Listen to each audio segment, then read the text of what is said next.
नीता के पति का नाम ले लेके नीता के पति का काम कर रहे हैं। ये सरकार में कोई मोरालिटी नहीं है, कोई शर्म नहीं है। हमारे देश का एक और गांधी 17 दिन से बिना खाए यहाँ बैठा है और गोडसेवादियों को कोई चिंता नहीं है इस बात की। संघर्षों के साए में घनघोर जवानी पलती है और इतिहास उधर झुक जाता है जिस और जवानी चलती। 2 मिनट तक सुन लीजिए, क्योंकि मुझे बताना है जब ये शुरू हुआ तब क्या हुआ था। कॉकरोच जनता पार्टी जब शुरू हुई थी तब क्या हुआ था। 15 मई को मैंने मजाक में एक ट्वीट किया था कि आज से हम कॉकरोच जनता पार्टी बनाने जा रहे हैं। तो उसके बाद आप सबको पता है काफी सारे फॉलोअर्स जुड़ गए। तो 1-2 दिन तो एटमॉस्फेयर जो है, माहौल था जो काफी अच्छा था, काफी पॉजिटिव था। कई सारे मीडिया वाले भी इंटरव्यू लेने आ रहे थे। लेकिन जैसे ही दिखा कि कुछ दिनों में ही 22 मिलियन फॉलोअर्स हो गए, उसके बाद आ गया सरकार की तरफ से पुश नैरेटिव कि इसके पीछे जोर शोरों से, इसके पीछे पाकिस्तान है, ये एंटी नेशनल लोग हैं। उसके बाद यूएसए में मैं कहीं ना कहीं अकेला पड़ गया था, साथ में कोई था नहीं। एक बात और कह रहा हूं अनुभव के आधार पर,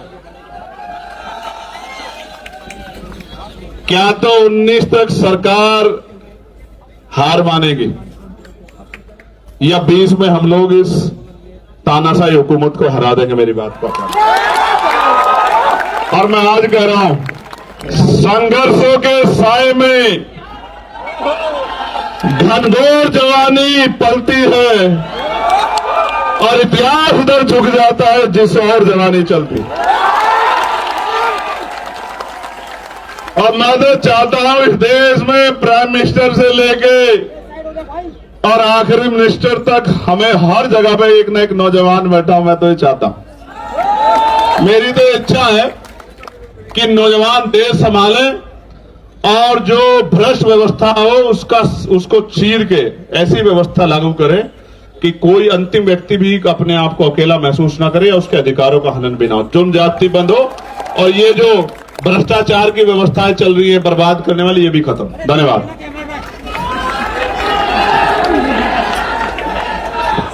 जय जय जय जय जय भीम, जय जय जय जय जय भीम। अभी कुणाल भैया ही बोलेंगे, लेकिन मैं पहले एक चीज बताना चाहता हूं, 2 मिनट लूंगा, ज्यादा नहीं, ये बताने के लिए कि कुणाल भैया का इसमें क्या रोल था। तो जैसे 15 तारीख को ट्वीट हुआ, काफी ज्यादा वायरल हो गया, 20-22 मिलियन फॉलो हो गए। उसके बाद सरकार ने नैरेटिव शुरू कर दिया, ये एंटी नेशनल है, जोर शोर से फंडिंग आ रही है, ये हो रहा है, वो हो रहा है। तो यूएसए में मैं तो अकेला बैठा हुआ था और मुझे समझ नहीं आ रहा था कि मेरे ऊपर ऐसे आरोप क्यों लग रहे, क्योंकि मैं तो इंडियन पासपोर्ट पर ही गया था और इंडियन स्टूडेंट के तौर पर ही गया था। तो अपने ही स्टूडेंट को एक दूसरी कंट्री में अपनी ही देश की सरकार नेशनल थ्रेट और एंटी नेशनल क्यों कह रही है, उस चीज का मुझे बहुत बुरा लग रहा था। क्योंकि वहां पर मुझे सारे लोग अभिजीत बोलकर नहीं जानते थे, इंडियन बोलकर जानते थे, और उसी इंडियन को उसी की देश की सरकार एक नेशनल सिक्योरिटी थ्रेट कह रही थी। तो उस समय मैं काफी परेशान था। तो जो इंसान, मुझे जो सबसे पहला कॉल आया वो कुणाल भाई से आया,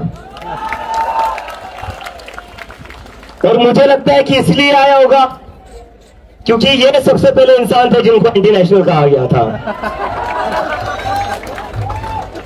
तो हम भी कुणाल भाई के रास्ते पर चल रहे, और अगर इस सरकार का मजाक उड़ाना एंटी नेशनल है, अगर इस सरकार से सवाल कर रहे हैं एंटी नेशनल है, तो लगा दो सब पर केसेस। बस एंटी नेशनल क्यों बोल रहे हो, केसेस लगाओ, डालो जेल के अंदर।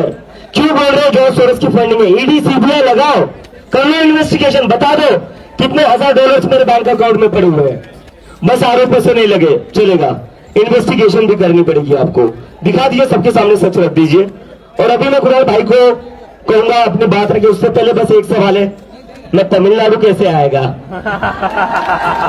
भाई अब मैं दिल्ली आएगा, तू तमिलनाडु नहीं आएगा। तो पहले तो मैं कहना चाहूंगा कि ये जो सरकार है, ये जो कर रही है, ये बहुत सालों से कर रही है और हमने देखा है कि ये लोग बस सीता के पति का नाम ले लेके नीता के पति का काम कर रहे हैं।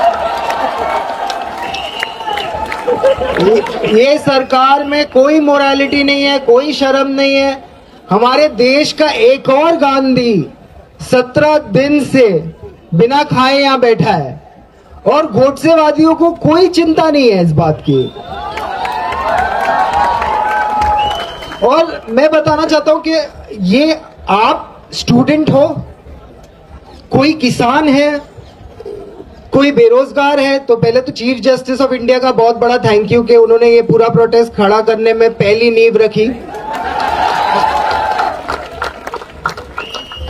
आज कोई गिग वर्कर है जो नौकरी नहीं ढूंढ पा रहा, जिसको पता नहीं, जिसको अपनी वो रास्ते नापते नापते थक जाता है, उसको पता नहीं है दिन कब खत्म होगा। उसको समझ में नहीं आ रहा है कि संडे को क्यों पेट्रोल के ज्यादा पैसे मिल रहे हैं और मंडे को क्यों पेट्रोल के कम पैसे मिल रहे हैं। पेट्रोल तो उतना ही चल रहा है। ये सब सवालों का सरकार को एक एक करके जवाब देना पड़ेगा।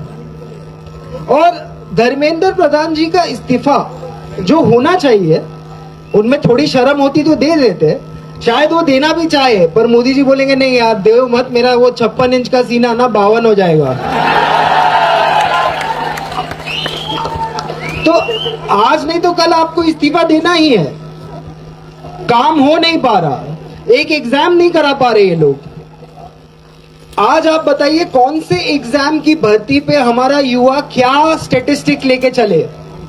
जब 20,000 की भर्ती होने वाली होती है, 20,000 लोगों की भर्ती होने वाली होती है, टीचर खुद कहता है कि भैया देखो तुम 10,000 लोग तो ऐसे ही जाने वाले हैं, तो तुम थोड़ी ज्यादा मेहनत करना। अब वो ऐसे ही जाने वाले लोग कौन है? ये जो पूरा दिन मेरिट का डंका पीटते हैं, पेपर लीक से ज्यादा मेरिट कहां कॉम्प्रोमाइज होता है? इससे ज्यादा मेरिट का कोई कॉम्प्रोमाइज होता है? और पेपर लीक पे बोलना कि मतलब जहां पेपर सेट हो रहा है वहीं से लीक हो रहा है, मतलब प्रिंटिंग प्रेस तो पहुंचने दो, उसके पहले ही लीक। कोई खरीद रहा है, कोई बेच रहा है, सब इसी धंधे में लगे हुए हैं। और आपको लगता है जो पेपर लीक से सिस्टम में घुसेगा वो किसकी मदद कर पाएगा? कोई सेफ नहीं है ये एनवायरनमेंट में, कोई भी नहीं। आप सोचिए जो तरह का कॉम्प्रोमाइज हो रहा है एंट्री लेवल पे, ये लोग सिस्टम में 40 साल रहने वाले हैं और इनका पहला स्टेप ही कॉम्प्रोमाइज्ड है। तो ये कैसा देश बनाएंगे? आज मैं बता रहा हूं काफी मुद्दे, ये तो मतलब, और पहले मैं आपको बता दूं, जो भी समझिए कोई मोदी जी का समर्थक है या भाजपा का वोटर है, तो उससे बहुत सहज होके बात कीजिए। क्योंकि एक चीज हमेशा ध्यान रखिए आप लोग कि भाई हमें बीमार से नहीं लड़ना है, बीमारी से लड़ना है।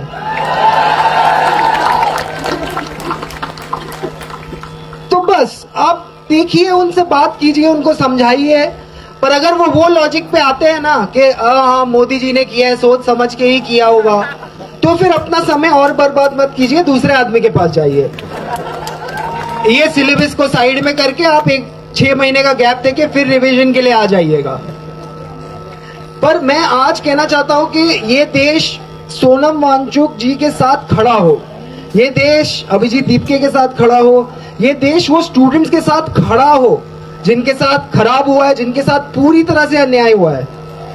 और आगे जाते हुए हम सब मुद्दों पे बोले।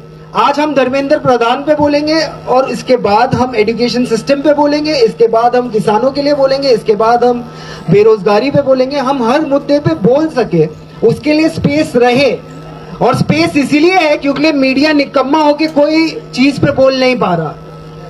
आज मीडिया में बड़ी बड़ी नौकरी करने वाले एक सवाल नहीं पूछ पा रहे सरकार से, एक नहीं, हमसे पूछे जा रहे हैं आप यहाँ क्यों आए? अरे हम क्या डांडिया की प्रैक्टिस करने आए हैं?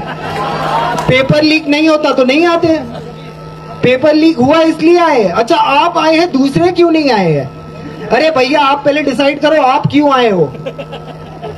मीडिया का तो काम आप कर नहीं रहे हो, तो आए क्यों हो? और जो मेरे YouTube के साथी है, आप भाई, आप मीडिया के, आपको जो सवाल पूछना है आप पूछिए, पर आप ये निकम्मे मीडिया वालों की लाइन पे क्यों सवाल पूछ रहे हो? आप स्वतंत्र हो, अपने सवाल पूछिए। आप इतनी दूर आए, आप वही सवाल पूछ रहे हैं जो मीडिया वाले पूछ रहे हैं।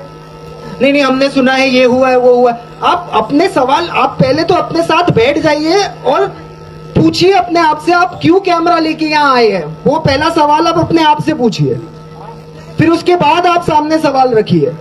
आपको खुद नहीं पता आप क्यों आए हो? जो मेन स्ट्रीम मीडिया वाले 2-2 करोड़ का पगार लेके एसी स्टूडियो में पूछ रहे हो, यहाँ आप धक्का खाते वही सवाल पूछ रहे हो, और वो सवाल से किसी का फायदा नहीं होना, क्योंकि वो सवाल का कोई जवाब ही नहीं है।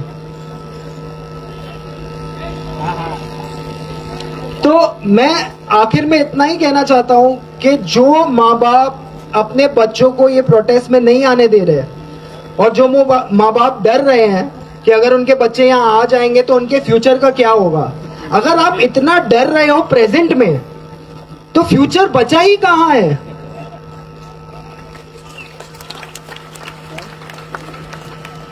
प्लीज जितना आप वक्त दे सकते हैं आप जुड़िए, और काफी स्टूडेंट मूवमेंट्स जो ऑल ओवर इंडिया है, उनको भारत का तिरंगा लहराते हुए इस आंदोलन में अपना समर्थन देना चाहिए। यही बात करके मैं आपसे अलविदा लेऊंगा। Thank you.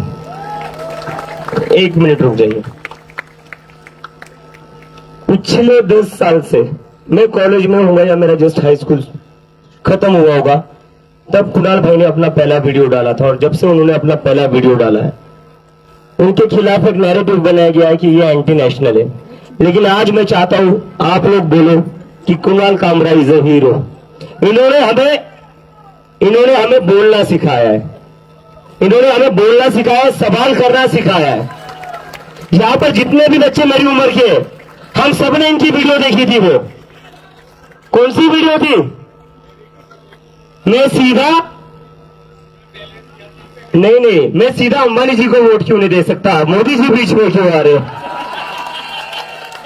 वो सारी वीडियो देखकर हम लोग बड़े हुए थे। इन्होंने हमें बोलना सिखाया है। ये एंटी नेशनल नहीं है, हमारे हीरो है। तो कुणाल कामरा हमारे क्या है? कुणाल कामरा इज